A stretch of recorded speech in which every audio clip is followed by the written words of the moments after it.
Bom dia, boa tarde ou boa noite, depende da hora que você está ouvindo ou vendo a gente no YouTube, começando mais um Talkenização para vocês. Hoje um assunto extremamente importante que muita gente tem dúvida, eu particularmente tenho dúvida todo ano e olha que eu já fiz vários podcasts sobre esse assunto, mas realmente todo ano a galera tem dúvida, que é a declaração de imposto de renda. Então o podcast deste ano, esse podcast de agora, vai ser sobre declaração de imposto de renda, mais focado aí, gente, na declaração de tokens de ativos. Para isso, trouxe o cara que participou aqui com a gente no ano passado, explicou extremamente bem, tirou todas as dúvidas. Diogo On Ferreira, advogado tributarista. Diogo, muito obrigada por estar aqui com a gente de novo, para a gente falar sobre esse assunto que é extremamente importante e que gera muita dúvida. Maravilha, Flávio. Eu que agradeço o convite novamente, fico muito feliz de retornar aqui para trocar essa ideia com você e tentar esclarecer um pouco dessa questão tão complexa, né, que é a parte tributária nesse Brasil,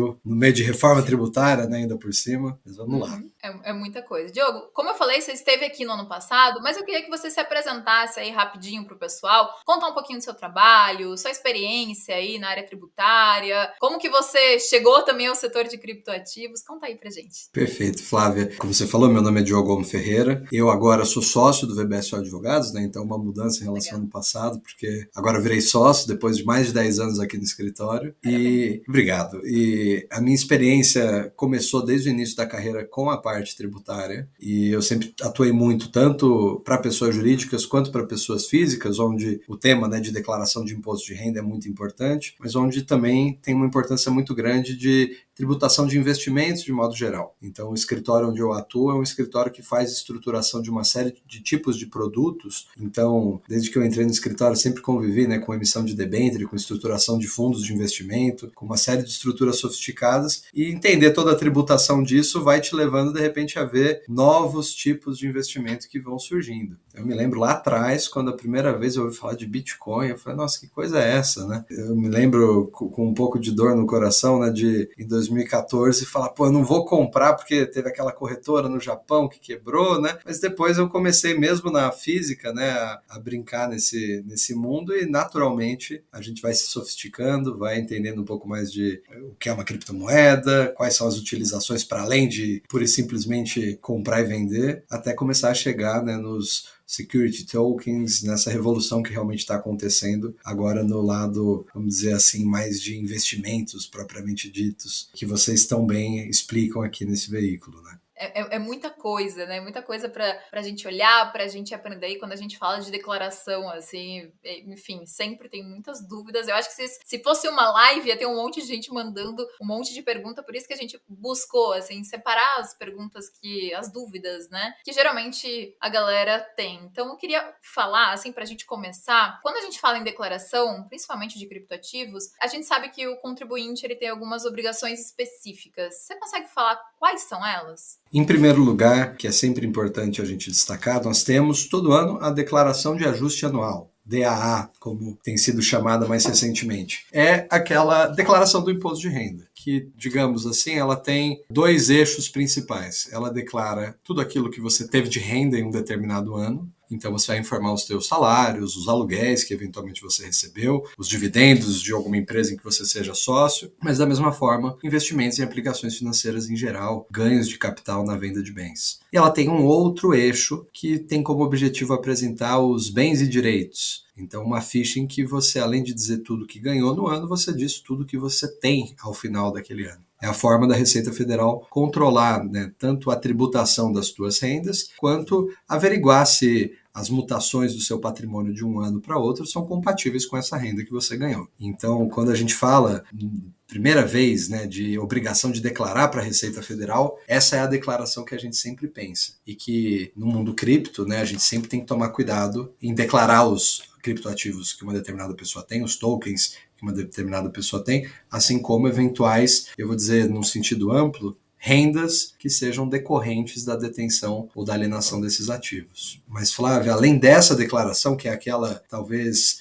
seja o momento em que a gente mais se preocupa, tem uma outra declaração de movimentação de operações com criptoativos, que ela é disciplinada numa instrução normativa específica da Receita Federal, que é a Instrução Normativa 1888, que já está aí há alguns anos, né, ela é anterior à pandemia, foi um dos primeiros esforços da Receita até de definir o que é criptoativo, e que ela afeta algumas pessoas, alguns players que atuam no mercado como investidores, porque em princípio ela é voltada para as exchanges. As exchanges precisam fazer essa declaração relatando quais são os saldos que determinadas pessoas possuem em suas plataformas, quanto essas pessoas movimentaram, mas se alguém estiver operando fora de um ambiente de exchange, ou estiver operando com exchanges no exterior, essa pessoa, ainda que seja uma pessoa física, pode se ver obrigada a apresentar essas informações mensais, né, adicionais para a Receita Federal por meio desse caminho específico. Então eu diria que, simplificadamente, pensando numa pessoa física,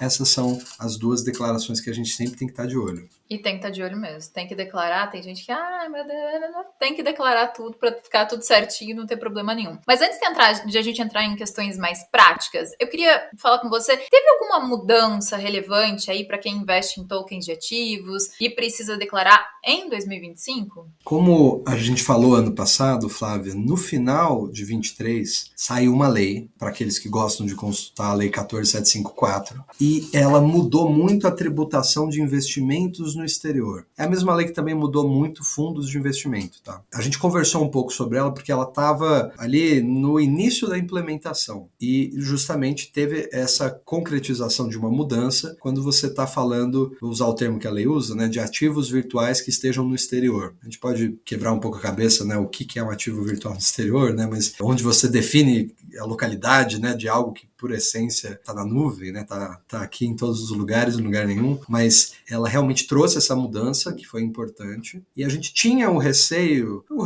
não necessariamente pro lado ruim, tá, mas a gente tinha talvez a expectativa, para usar uma palavra melhor, de que a gente tivesse outras mudanças na legislação de imposto de renda ao longo do ano, que mudasse a tributação de investimentos em geral no Brasil, inclusive os criptoativos, para usar o termo que a Receita Federal às vezes usa. Aí, Flávia, essa expectativa não se concretizou. Nós não tivemos outra lei que trouxesse essas mudanças para o mercado doméstico. Uma das razões, né, Flávia, é a reforma da tributação do consumo. Essa, sim, andou ano passado, foi aprovada, virou lei agora em janeiro de 25, e ela vai começar a reproduzir, a gerar efeitos concretos na vida dos brasileiros, especialmente a partir de ano que vem e com mais ênfase em 2027. Mas ela não afeta aqui a nossa discussão de declaração de imposto de renda. Mas veja, em termos de mudança de lei, a gente não teve um impacto tão grande como aquele que a gente discutiu ano passado. Sim, que foi, nossa, na hora foi, meu Deus do céu, o que vai acontecer, né?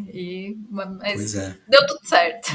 Deu, mas a gente vai se acostumando, mas claro, né? Eu falei que não teve um impacto numa lei, numa grande mudança, mas nós tivemos ao longo do ano algumas manifestações da Receita sobre alguns tipos de operação em que a Receita Federal disse, olha, aqui nesse caso, por exemplo, de uma espécie de locação de um determinado criptoativo que seja fungível, então que você não tem, né, uma identificação individual de cada um deles, pensar num Bitcoin. Quem tem um Bitcoin e o outro, podemos ser hashes diferentes, são blocos diferentes, mas ele é fungível, intercambiável um pelo outro. A Receita se manifestou sobre isso. Final do ano, essa declaração que eu comentei de movimentações de operações com criptoativos, a Receita Federal deu a indicação de que ela vai passar por uma reformulação significativa. Vai ser substituída por uma nova declaração chamada Decrypto, mas que ainda não foi lançada. Então, temos ali no radar muitas mudanças, mas, diferentemente do ano passado, como eu disse, sem uma mudança assim tão paradigmática. Deve acontecer aí, talvez, ao longo desse ano. Nosso foco hoje, Diogo, são os tokens de ativos, né? Que se enquadram aí na categoria de criptoativos dentro do imposto de renda. Como que funciona essa declaração? A partir de quanto que tem que declarar? Essa é uma questão que sempre tem uma pessoa falando uma coisa, outra pessoa falando outra, mas a partir de quanto, de fato, tem que fazer essa declaração? Perfeito. A gente sempre tem que lembrar que os parâmetros para a elaboração da declaração, eles são estabelecidos pela Receita Federal, instruções normativas que que vem surgindo ano após ano, né, para definir justamente esse parâmetro, e você tem muitas vezes que considerar, né, são alguns fatores. O total de rendimentos tributáveis que uma determinada pessoa aufere num ano, então você não vai olhar apenas para o valor referente, por exemplo, ao investimento em um token de ativo, mas você vai considerar os teus salários, os teus aluguéis, tudo aquilo que você vai efetivamente oferecer à tributação. Você também pode ter como parâmetro os teus rendimentos isentos, então quem é um empresário e tem dividendos, por mais que ele seja isento, a partir de um determinado patamar você está obrigado a entregar a declaração. E tem ainda um referencial, para dizer os 3 mais simples, né, porque a lista é gigantesca, tem um referencial de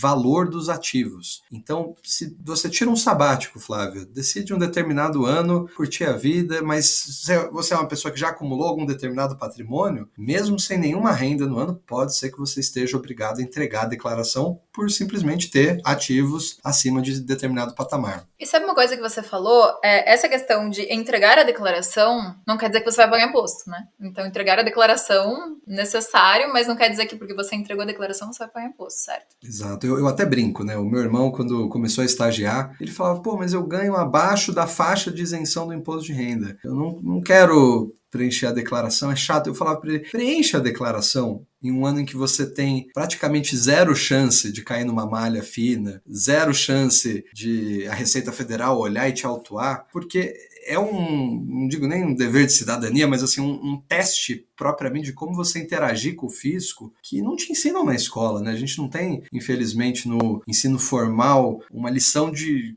como pagar imposto. Então eu sempre recomendo que, óbvio, né, tem que sempre tomar cuidado, né, eu brinco, né, você não pode enfiar a mão na boca do leão morrendo de fome, porque ele vai te dar uma mordida, né, então você tem que sempre lidar com a receita com cautela, mas tendo a possibilidade de preencher uma declaração sem muita complexidade, eu acho que é sempre uma atividade proveitosa, até porque, como você disse, ter que declarar não significa que você vai ter que pagar algum imposto. Uhum. E para quem tem que pagar o imposto? Como que funciona esse pagamento de imposto especificamente? Perfeito. A declaração, ela hoje, Flávia, ela é muito automatizada. No passado distante, você tinha que realmente preencher à mão uma série de formulários. Hoje em dia, a gente tem uma declaração que é muito integrada. Se você já tiver preenchimentos dos anos anteriores, você consegue importar na declaração, muito mais fácil. E hoje em dia, você ainda tem a declaração pré-preenchida, porque uma atividade que a Receita Federal, a gente tem que reconhecer, faz muito bem, né, Flávia? Ela pega as informações de todas as pontas para ligar um elo no outro. Então, se o meu empregador ele faz um pagamento de salário, para mim, ele retém um pouquinho de imposto naquela operação.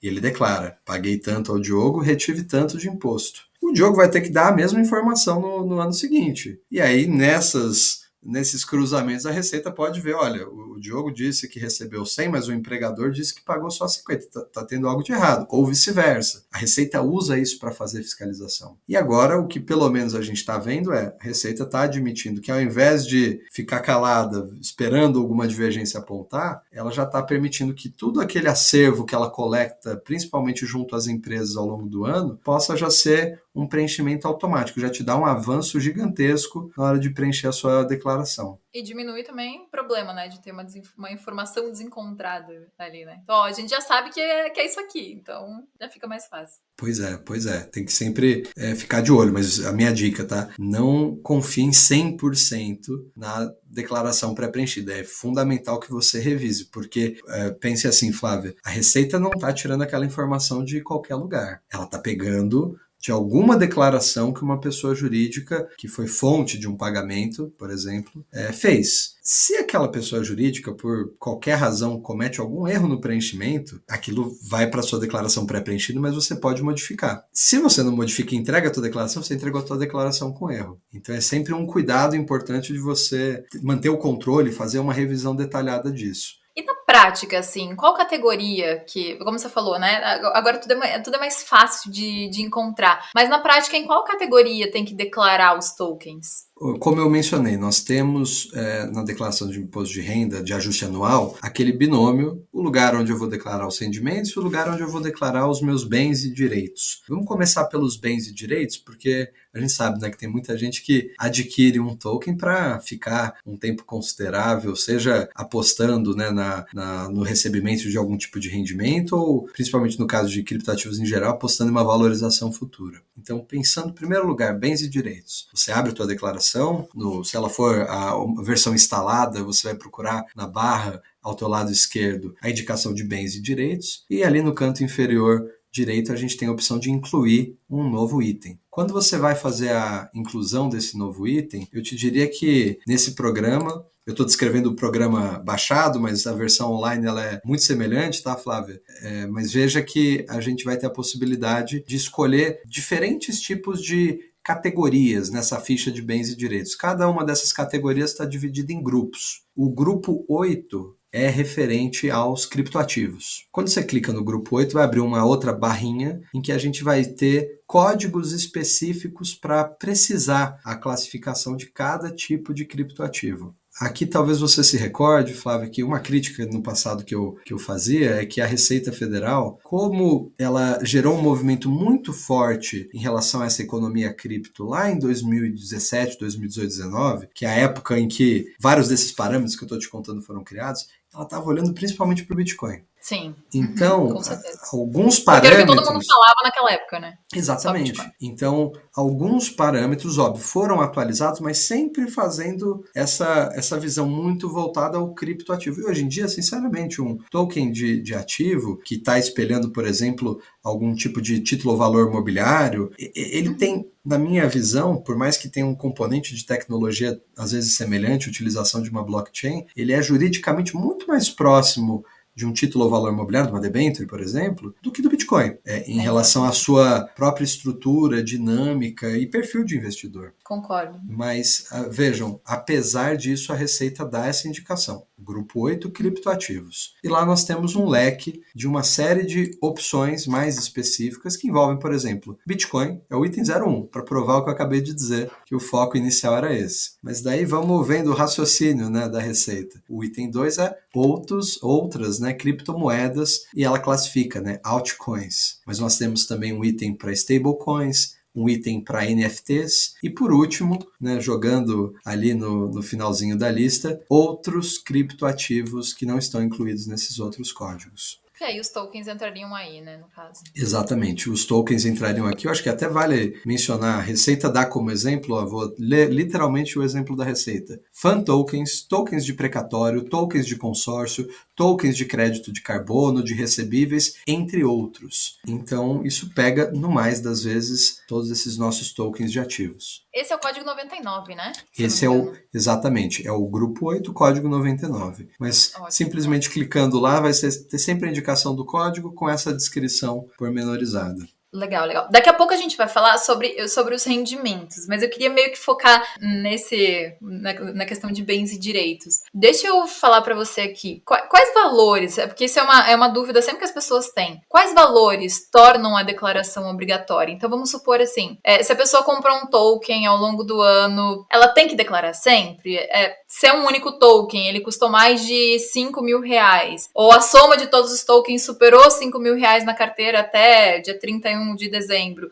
Como é? A pessoa tem que fazer essa declaração? Como funciona isso? Flávia, como eu estava te dizendo, só para colocar figuras específicas, né, em relação àqueles parâmetros de precisar entregar declaração de imposto de renda, quando a renda tributável tem determinado valor, quando a renda isenta tem determinado valor, ou quando os bens da pessoa física superam determinado patamar, o referencial é o seguinte: se você tiver renda tributável acima de um valor que é aproximadamente 30 mil reais, você está obrigado a entregar a declaração de imposto de renda. Não entregar pode gerar penalidades. Se você tiver renda isenta, de acordo com a atualização mais recente, acima de 200 mil reais no ano, você também tem que fazer a declaração. Importante fazer essa correção, né? Já é um parâmetro mais alto do que anos anteriores, né? Já tem algum tempo que eles aumentaram esse limite. Antes, historicamente, era 40 mil, mas foi para 200 mil reais. E em relação à detenção de bens, se você mesmo não tendo renda nenhuma num determinado ano, tiver propriedade em 31 de dezembro de bens e direitos acima de 800 mil reais, você também está obrigado a fazer a entrega.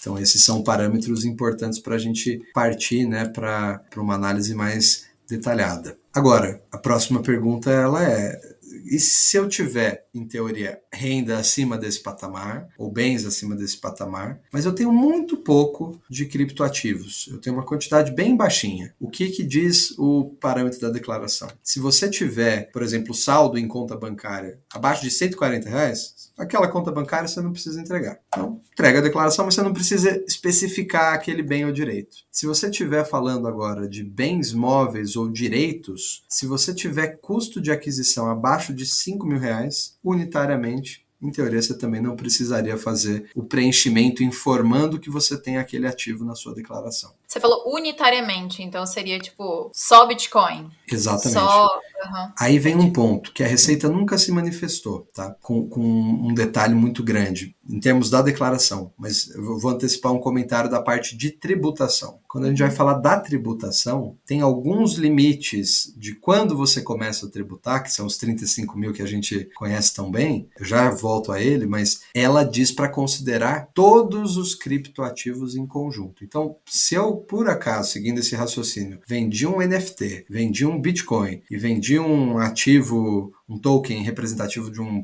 pedaço de um precatório, em teoria eu precisaria somar todos para ver se eu passo ou não o limite mensal que me salva de tributação. Seguindo essa lógica, eu diria que se você tem, por mais que a instrução normativa diga valor unitário, se eu tenho 2 mil de Bitcoin, 4 mil de Litecoin, eu tenho alguma outra altcoin qualquer, se eu somar e passar 5 mil, eu acho prudente, para evitar qualquer questionamento da Receita, que você informe esses valores, caso eles alcancem um valor superior a esses 5 mil reais que eu havia mencionado, tá? Melhor, né? Para não ter nenhum problema. Quem comprou, assim, por exemplo, um token de renda fixa, um token de um ativo, precisa declarar algumas informações específicas, né? O que precisa, Diogo, ser incluído na seção de bens e direitos? Perfeito. Você tem naturalmente nessa seção um campo de descrição. Historicamente, quando você vai ver, a Receita Federal cada ano vai incorporando novas informações que são exigidas. Então, se, por exemplo, você recebe dividendos de uma empresa de capital aberto, você comprou ações na bolsa, antigamente você só identificava, eu tenho tantas ações de tal empresa. Com o tempo, a Receita começou a exigir que você indicasse, por exemplo, o CNPJ, para facilitar os cruzamentos por parte da Receita. Ela ainda não chegou nesse nível de fazer esses cruzamentos específicos na sua declaração, mas as recomendações elas são sempre para dar uma descrição detalhada daquele determinado bem ou direito. Então, por exemplo, qual que é o determinado criptoativo que a gente está falando, qual que é o token específico, qual a sua especificação, eventualmente em qual exchange ou junto a qual determinada instituição ele está sendo mantido, qual foi, isso é fundamental, o custo de aquisição que aquela pessoa física teve para comprar aquele determinado ativo. Essas são informações que vão guiar bastante o tratamento tributário e vão dar, inclusive, segurança para a própria pessoa que no futuro fizer uma alienação, ela vai ter uma referência de como ela vai apurar eventual ganho tributável, por exemplo. Então, é basicamente essas informações para dizer de uma forma bem simplista, né, aquilo que realmente é importante informar. Onde comprou, o valor de compra, essas informaçõezinhas assim. E cada token, ele conta como um criptoativo diferente, certo, né? Então, eu queria entender, assim, se assim como no caso das criptomoedas, cada token, ele precisa ser declarado individualmente. Ele precisaria ser declarado individualmente, porque ainda que ele esteja na classificação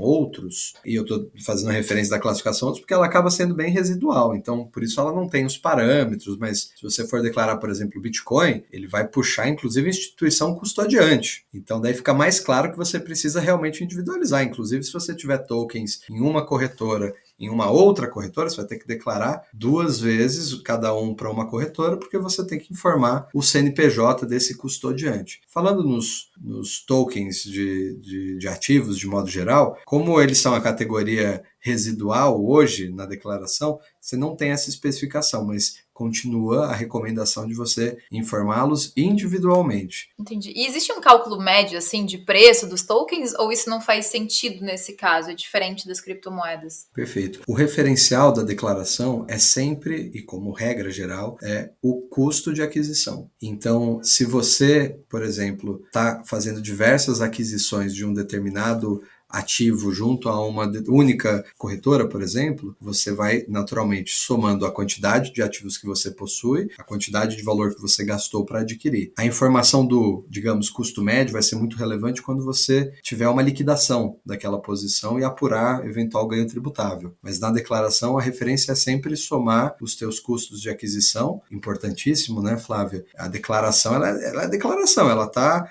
informando algo que ocorre, mas ela em si não é a prova. Então é sempre também importante manter os comprovantes daquela operação, então salvar, né, numa pastinha no seu computador, né, a transferência bancária que foi feita, o extrato de negociação, para que se algum dia alguém perguntar, mas esse é o seu custo mesmo? Foi isso tudo que você gastou? Né? Você tem uma prova, porque a declaração ela não vai ser só suficiente. Tá tudo organizadinho ali. E vamos supor assim, que eu peguei, investi num token de um ativo, ele gerou rendimento ao longo do ano. Aonde que eu tenho que incluir essa informação? Seria na parte de rendimentos isentos e não tributáveis? Perfeito, perfeito. Aí, ótima a tua pergunta. Na minha opinião, essa resposta ela vai depender muito de qual que é o ativo subjacente, qual que é a estrutura daquele token. Eu acho que a Receita ainda não se manifestou sobre isso, Flávio, mas na minha opinião é muito defensável que a depender do tipo de ativo subjacente que a gente está falando, né, palavra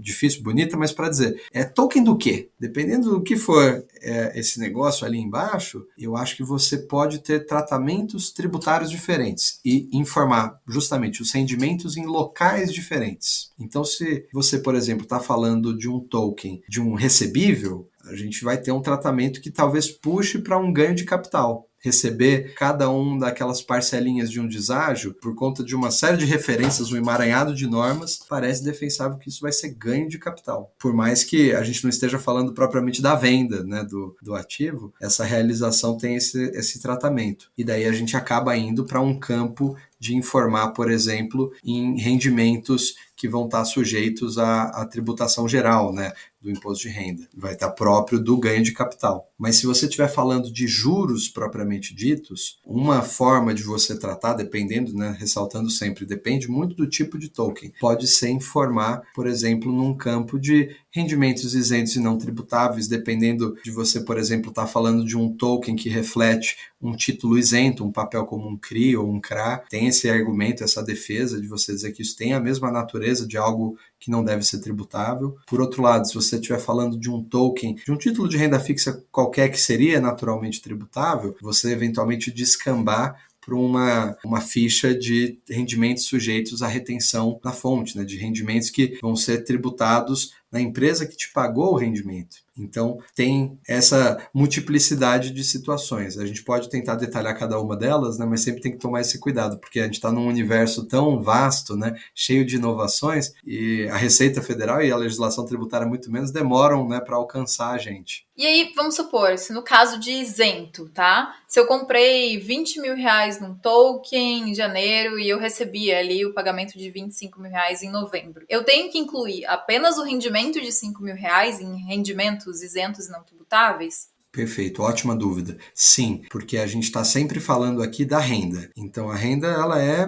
para simplificar bastante, um acréscimo, algo que vem a mais, que vem somar ao teu patrimônio. Então se a gente estiver falando, como no seu exemplo, de um ganho efetivo de 5 mil reais, na ficha específica, por exemplo, de rendimentos isentos, assumindo, né, que a gente está aplicando a nossa famosa e querida regra, né, de 35 mil reais, você vai informar o valor do teu ganho. Então os 5 mil reais nesse teu exemplo. E agora tem uma outra questão, que isso é uma dúvida muito grande de várias pessoas. Vamos supor, tá? No caso dos tokens que tem liquidação mensal, então, assim, tem pagamentos mensais. Como que funciona a declaração nesse caso na parte de bens e direitos? Já que nem todas as parcelas foram pagas, vamos supor, em 2024, a pessoa ela tem que declarar o valor de compra do token ou ela já pega, faz a declaração do valor com a redução aí do que recebeu ao longo do ano? Perfeito, ótima pergunta.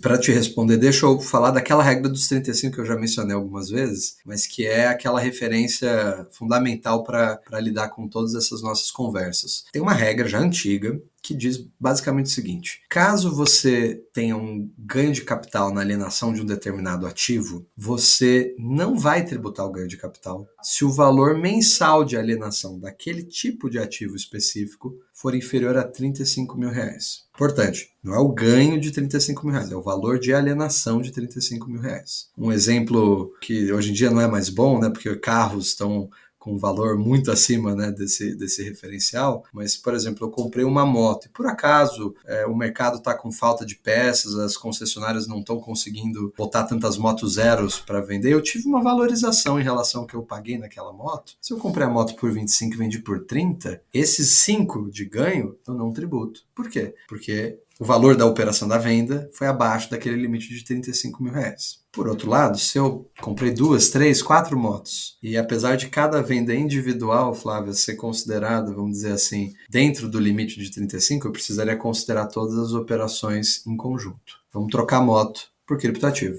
Se eu agora falar que eu comprei um determinado token que está sujeito a essa regra de tributação de ganho de capital, eu precisaria ver se o valor daquela operação no mês, daquele valor que eu estou obtendo, ele é inferior a esse limite de R$ 35.000. Sendo inferior, por favor. Não, mas assim, por exemplo, né, falando dos tokens, né, que a gente tem até aqui na Leak, nem todos os tokens, eles estão ali, você recebe, né, tudo em um ano, né, tem a questão de pagamento mensal, que daí vai para o ano de 2025, 26, como funcionaria essa declaração na parte de bens e direitos? O que a pessoa tem que colocar? Porque nem todas as parcelas foram ali pagas durante 2024. Perfeito. Então, como ela faz de fato isso? Perfeito. Ela sempre pensar que a declaração ela é o recorte de um ano específico. Então, aqui de 2024, vamos supor que eu fui recebendo, pegando um exemplo semelhante, um valor que sempre estava no limite da isenção mensal. Então, no primeiro mês, eu recebi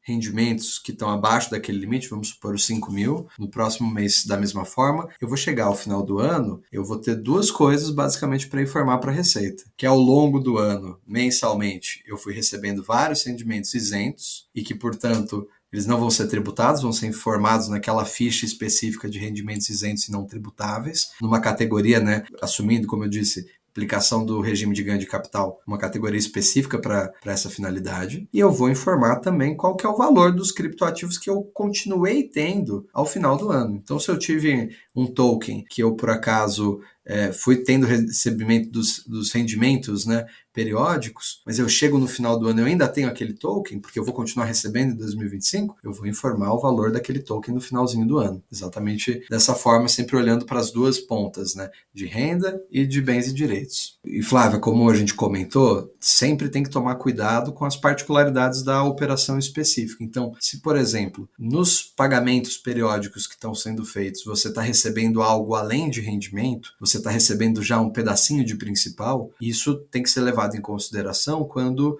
você for informar o valor do ativo que você continua tendo ao final do ano. Então, se aquele token ele continua existindo, mas ele já teve amortizações de principal, aquilo tem que ser abatido do teu custo referente àquele token. Porque imagina, né, Flávia? Se você já recebeu um pedacinho do principal e no ano seguinte vende o teu token, o teu custo de aquisição ele vai ter uma modificação. Porque eu já considerei aquele pedaço do principal como seu custo para definir qual seria a tributação daquela remuneração que veio mês a mês. Então você tem que sempre olhar as duas pontas para fazer esses ajustes e continuar com uma declaração consistente. Ótimo, perfeito. Respondeu, tirou nossa dúvida. Agora eu queria saber, assim, tem muita gente que tem cripto, tem token com rendimento. Então, para essas pessoas, né, que tem criptomoedas e tem tokens de ativos com rendimentos, o cálculo, ele deve ser somado? Então, vamos supor, os rendimentos de tokens e o lucro gerado pela venda das criptomoedas, eles precisam ser considerados juntos, assim, para efeito de tributação? Como que isso acaba impactando a declaração? Perfeito, Flávia, ótima pergunta, porque ela é uma daquelas questões que, como eu fiz de brincadeira anteriormente, né? Quando você enfia a mão na boca do leão e ele tá com fome, ele costuma morder, né? Então, a Receita Federal, lá atrás, ela disse, essa regra aqui, né, dos 35.000, ela é aplicável, né, à economia cripto, porque a gente está falando de ativos, né, que são comprados, são vendidos, lembrando, né, ela estava olhando para o Bitcoin. Como que você ganha com o Bitcoin sem ser um minerador, né? Você compra e vende. E ela falou, tá sujeita a essa regra de apuração de ganho de capital. Então, ela deu essa indicação. Isenção até 35 mil. Olha que boazinha. Mas ela vai lá e diz, por mais que eu tenha vários tipos de criptoativos na definição ampla que ela adota, tokens, NFTs, criptomoedas, stablecoins, ela considera todas juntos, em conjunto, para compor esse limite de 35 mil reais. Então, como a gente comentou, né, se você estiver recebendo uma parcela de principal com mais rendimentos de 5 mil reais, mas você vendeu 34 de Bitcoin, não importa nem o ganho que você teve no Bitcoin. Você, em teoria, já está fora da regra de isenção e vai precisar fazer um recolhimento. Por isso, você tem que sempre coordenar, né, todas as suas frentes de investimento para não correr o risco de, por um descuido, se desenquadrar e ter que pagar um DARF, né, uma guia de recolhimento do imposto de renda. E muita gente toma realmente esse cuidado, né? Pra evitar, né, entrar nessa parte que não é isento, né? Então tem muita gente que fica atento aí para fazer as vendas. E o que acontece, vamos supor, né? Tem muita gente, principalmente a galera raiz cripto, que vai, meu Deus, declaração, e acaba não declarando. Então o que acontece se a Receita Federal identificar que a pessoa não declarou os seus criptoativos? O que a gente tem são diversas hipóteses de multas que podem ser aplicadas a uma pessoa que ou não apresenta a declaração ou apresenta com algum tipo de inexatidão. Então, o que a gente tem, né, como padrão, ela é uma multa de 1%, né, do valor do imposto que você teria apurado na tua declaração, caso você apresente a declaração com atraso. Então, para cada mês, né, que você vai atrasando a entrega da declaração, você vai tendo 1% a mais, né, de um montante a ser pago até chegar em 20% do teu imposto. Então, a gente está falando de um valor considerável, né? Isso cabe também a quem, por exemplo, esqueceu ali de declarar, mas agora quer regularizar. Então, essa multa, ela se aplica? Essa porcentagem, ela se aplica? Ela se aplica e sempre é importante lembrar, você tem uma multa mínima. Então, se eu passei um dia do prazo, eu já tenho pelo menos R$165 que eu tenho que pagar de multa. Não importa se eu não tinha nem imposto devido, às vezes eu nem tenho imposto devido na declaração, mas passou um dia, eu já tenho que pagar R$165 de multa. Né? Uma multa de trânsito aí que, óbvio, ninguém está querendo pagar porque ela não é legal. Mas o grande risco, né, que acaba surgindo é se você não apresenta e depois sofre uma fiscalização. Entendeu? Daí você realmente pode ter uma multa mais gravosa, que é essa que eu comentei de 1% até 20% o limite máximo dela. Tem que declarar, né? E assim, tem gente que não sabe fazer a própria declaração e aí acaba procurando um profissional, né? Eu acho que é um ótimo caminho, né? Eu, por exemplo, acabo optando por esse caminho. Então, mas a gente sabe que encontrar um contador que entenda bem de criptoativos e tokens, isso pode acabar sendo um pouquinho difícil. Qual é a tua dica? E o que a pessoa tem que buscar ao contratar um profissional aí para ajudar na declaração de criptoativos? Perfeito, eu acho que você trouxe muito bem. Primeiro, né, a gente está falando de informações sensíveis, pessoais, que envolvem o patrimônio de cada pessoa. Então, em primeiro lugar, você tem que buscar alguém que você confie. Eu acho que essa é uma relação básica, né, não só para o advogado, como no meu caso, mas também para o contador, que eventualmente vai ajudar. Mas seja o advogado, seja o contador que vão prestar esse serviço, eu acho que eles têm que ter um conhecimento tributário bem aprofundado. E para além do conhecimento tributário, eu acho que você foi perfeita. Tem que conhecer um pouco, pelo menos, né, desse nosso universo de criptoativos. Tem que saber diferenciar, como eu disse tantas vezes, né? Alguém pode estar vendo e falar assim, pô, mas ele dizia várias vezes, vai depender da característica, porque realmente a gente está falando de produtos, né, que estão ocupando um espaço, atendendo a necessidades de tantos investidores e que estão sendo estruturados em ideias que são muitas vezes revolucionárias, e a Receita Federal está longe ainda de chegar e de se manifestar. Então, tudo isso depende de você ter alguém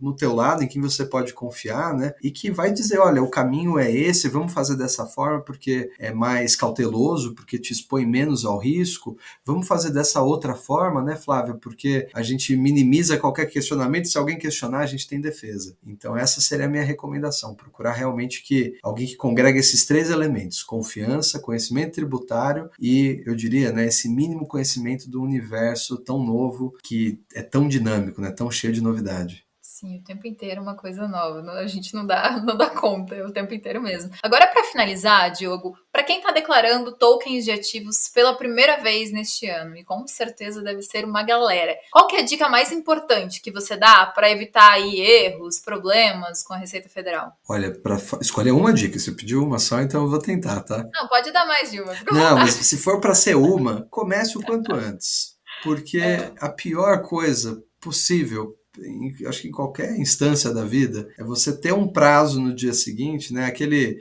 meme que às vezes aparece, né? Você está fazendo o trabalho, né? Tô fazendo. E você clica, né, no link que te mandaram, o link não abre, né? Estou sem acesso, né? Esse eu acho que é o grande risco. Você chegar ali no finalzinho do prazo, na iminência de apresentar a tua declaração e você não ter alguma informação, você não saber qual o custo que você teve, você não ter anotado ao longo do ano quais foram os recebimentos que você teve. Às vezes essa pessoa, né, Flávia, ela vai precisar pegar o extrato bancário dela para olhar e falar, eu recebi tanto aquele mês de janeiro do ano passado, mas às vezes o teu internet banking te libera só 90 dias, você vai ter que pedir para o gerente te mandar. Então, esse é um desespero que eu não sugiro a ninguém, não torço, né, que ninguém tenha essa experiência. Então eu diria, né, quando a gente tiver o programa da Receita, que ele é divulgado ali em março, e você tiver a possibilidade de começar a apresentar, geralmente a partir ali da segunda quinzena de março, já pelo menos preencha a tua declaração. As tuas dúvidas vão surgir naturalmente, daí vai dar tempo de você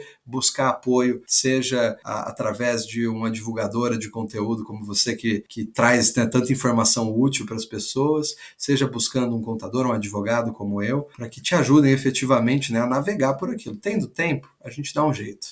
o importante é não deixar para última hora, né? Porque se Exato. fica para última hora é aquela loucura e pode não dar tempo de fazer tudo certinho. Então é não deixar para última hora. Muito bom. Diogo, como que as pessoas encontram você nas redes sociais? Não sei, LinkedIn? Ou qual é o Perfeito. melhor lugar para falar com você? Perfeito. Olha, eu atuo bastante no LinkedIn, estava comentando com você, né, Flávio? No Instagram eu sou péssimo, eu fico só postando os eventos que eu tô indo, mas o meu Instagram é Diogo On, o meu LinkedIn também vocês me encontram Diogo On Ferreira, e pelo site do VBSO Advogados, onde eu sou sócio, vocês vão encontrar informações não só da área tributária, mas de toda a nossa área de ativos digitais, que é muito forte e atuante, como eu mencionei, estruturando tantos desses produtos super interessantes. Então vocês me acham por qualquer um desses três caminhos e, obviamente, Flávio, como eu digo a você, precisando de qualquer dúvida, discussão tributária, a gente é meio maluco, a gente gosta do tema. Então a gente realmente vai a fundo Que para achar bom. respostas. Que bom. E aí a gente chama você aqui pra gente falar sobre esse assunto. Já sabe que você é da casa, né? Você é de Ah, casa aqui, então maravilha. a gente com certeza vai te chamar outras vezes. Diogo, quero agradecer muito a tua participação mesmo. Trouxe todas as informações de forma muito clara aí para as pessoas realmente